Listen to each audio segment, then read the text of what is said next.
देश में वो दौर आ चुका है जब अदालत भी गलत को गलत बता दे तो उनकी टिप्पणियों को नकार दिया जा रहा है, नजरअंदाज कर दिया जा रहा है। हमारे देश के अदालतों में न्यायाधीश लगातार ये कहते आए हैं और अभी भी कह रहे हैं कि आप गलत कर रहे हैं, लेकिन फिर भी उनके आदेश की अवमानना लगातार हो रही है। दोस्तों, पंजाब हरियाणा हाईकोर्ट के निर्देश के बावजूद भी बुलडोजर चला। देश में बुलडोजर कार्यवाही के जरिए जिस तरीके से एक समुदाय विशेष की आजीविका पर लात मारी जा रही है, लगातार उनके पेट पर लात मारी जा रही है, उस पर दिल्ली हाईकोर्ट के पूर्व चीफ जस्टिस ने बड़ा बयान दे डाला है। दोस्तों, जिन्होंने न सिर्फ प्रशासन को सवालों के कटघरे में खड़ा किया है, बल्कि इस बुलडोजर कार्यवाही के लिए सीधे तौर पर राज्य सरकारों को, बुलडोजर को कहीं ना कहीं जो भगवान मान चुकी है, उन राज्य सरकारों की हैकड़ी जो है दोस्तों वो निकाल दी है, इनको आईना दिखाया है। पूरा बयान क्या दिया है, दिल्ली हाईकोर्ट के पूर्व चीफ जस्टिस ने क्या बयान दिया है दोस्तों, इस खबर में मैं आपको बताऊंगी। नमस्कार, मेरा नाम है जयंती झा और आप देख रहे हैं देश नीति। देश नीति, केवल सच्ची और पक्की खबरें। बुलडोजर शक्ति का प्रतीक बन चुका है। मंजूरी या अधिकार के बिना इसको इस्तेमाल किया जाता है। ये इतना बड़ा बयान है दिल्ली हाईकोर्ट के पूर्व चीफ जस्टिस एपी शाह का। आप समझ लीजिए दोस्तों कि उन्होंने तमाम भाजपा शासित राज्यों के लिए कहीं ना कहीं ये संदेश दिया है, खासकर वो राज्य जहां बुलडोजर चलाने को कानूनी बता दिया जाता है। कहा जाता है कि अतिक्रमण पर बुलडोजर चलाया तो वो कानूनी हुआ। हाल ही में हरियाणा के नूंह और मेवात में हुई हिंसा, आपको याद होगी किस तरीके से वहां पर हिंसा हुई। उस पूरे मामले का स्वतः संज्ञान लिया था पंजाब हरियाणा हाईकोर्ट ने, सुओ मोटो कॉग्निजेंस लिया था। सरकार को बुलडोजर चलाने को लेकर फटकार भी लगाई थी, लेकिन क्या तब भी बुलडोजर रुका? ये बड़ा सवाल है और जवाब क्या है? नहीं रुका। यही कारण है कि अब दिल्ली हाईकोर्ट के पूर्व चीफ जस्टिस ने सभी सरकारों को इस विध्वंस का जिम्मेदार बताया है।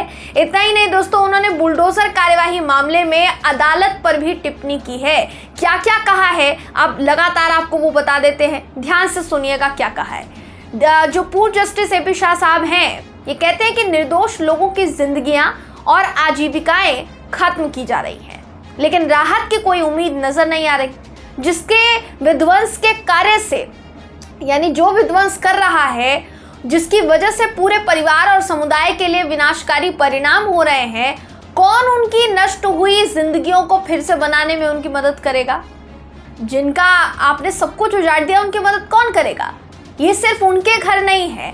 क्या राज्य सरकार को अपनी ताकत के प्रदर्शन के गंभीर परिणामों का एहसास है, जिन पर व्यवस्था को बनाए रखने की जिम्मेदारी है? अदालतें मूक दर्शक बनी रहती हैं। अगर मैं गलत नहीं हूं तो ऐसा एक भी मामला नहीं है जहां निर्दोष पीड़ितों को न्याय मिला हो। जब कभी कभार पंजाब और हरियाणा हाईकोर्ट की तरह कोई पीठ या कोई बेंच स्वतः संज्ञान लेकर राज्य के शक्ति प्रदर्शन पर सवाल जो है वो खड़े करती है, तो मामला अपने आप ही छीन लिया जाता है। ये एक अपने आप में बहुत बड़ी टिप्पणी है दोस्तों शाह साहब की तरफ से। आगे वो कहते हैं कि नफरत, ध्रुवीकरण और अल्पसंख्यक, विशेष रूप से मुसलमानों के तिरस्कार की संस्कृति पूरे देश में जड़ें जमा चुकी है। ये हंगामा खेज दृष्टिकोण आज भारत में इस हद तक प्रचारित किया जा रहा है कि अल्पसंख्यक भय में जी रहे हैं, डर में जी रहे हैं, उनको डर में डाल दिया गया है और कुछ इस सच्चाई के साथ जी रहे हैं कि उन्हें दोयम दर्जे का नागरिक बना दिया गया है। अब आगे क्या कहते हैं, नूंह और दिल्ली में जो घटनाएं हुई इस भावना को आगे बढ़ाती है कहीं ना कहीं, ये भी उन्होंने कहा मुठभेड़ में हत्याएं, अल्पसंख्यक समुदाय के व्यापारियों पर पंचायत में लगाया जा रहा प्रतिबंध और बुलडोजर राजनीति, ये जो उपकरण है ये कहीं ना कहीं इस स्थिति को और ज्यादा खराब कर रहे हैं, ये भी उन्होंने कहा है। इतना ही नहीं दोस्तों, इसी के साथ साथ भारतीय जनता पार्टी को भी एपी शाह साहब ने बहुत कुछ कह दिया है। क्या कहा है वो आपको बता देते हैं। कहा है कि भाजपा को लेकर वो सीधे तौर पर कहते हैं कि चुनावी वैधता के बावजूद सत्तारूढ़ भारतीय जनता पार्टी के कार्यों में तेजी से सत्तावादी प्रवृत्ति प्रदर्शित हुई है, जो लोकतांत्रिक सिद्धांतों को कमजोर करती है। आगे वो ये भी कहते हैं कि चेक और बैलेंस का क्षरण, निगरानी संस्थानों को अपने साथ ले लेना, यानी केंद्रीय एजेंसियों की बात कर रहे हैं, असहमति को दबाना, आलोचनाओं की बात कर रहे हैं, मीडिया और अदालतों को कमजोर करना, कहीं ना कहीं ये इस बदलाव के प्रमुख संकेत सारे हैं। इतना ही नहीं, हेट स्पीच को लेकर भी शाह साहब ने बयान दिया। उन्होंने कहा कि सुप्रीम कोर्ट ने नफरत फैलाने के वाले भाषण पर अंकुश लगाने की कोशिश की, लेकिन क्या हुआ? कोई फायदा होता हुआ नजर नहीं आया और हिंसा और नफरत का चक्र जो है वो अभी भी चल रहा है, अभी भी जारी है। अब सोचिए दोस्तों, देश की राजधानी दिल्ली के हाईकोर्ट के पूर्व चीफ जस्टिस को भी चिंता जाहिर करनी पड़ रही है, जबकि इससे पहले कई बार सुप्रीम कोर्ट की तरफ से भी इस तरीके के मामलों का संज्ञान लेते हुए ये कहा गया कि जल्द से जल्द इसको सुलझाना पड़ेगा।